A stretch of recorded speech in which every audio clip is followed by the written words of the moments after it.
So if you want to minimize any form of fraud with regards to your estate, is you're going to make sure that your children are going to have enough money to administer your estate, or you're going to leave enough money. How you leave it is a different story, but what's important is that there must be sufficient funds so that the estate can be administered, and your children must make sure that they take up this process as soon as possible.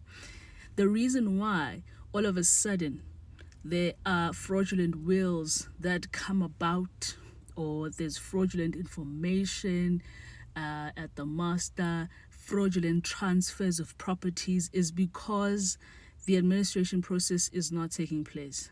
And mind you, to reverse all of these things becomes even much more complicated, and it's going to be costly, obviously, right? Because now they're not dealing with the administration. They first have to fight this ordeal of this fraud, that has now occurred before they can even touch your estate itself. And again, you're gonna encourage the people you're leaving behind to do this as soon as something happens to you, simply because, more especially if you're married, right? Because you don't want them to end up having duplicate estate administrations.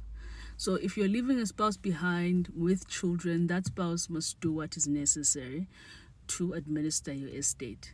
And thereafter, when the second spouse dies, this must also take place. Guys, when you're not doing this, you're encumbering children. Now they have an estate of the dad, they have an estate of the mother. In dad's estate, things were meant to happen in a certain way. They didn't happen. So that's where now the process has to start before they even administer the estate of you as the mother.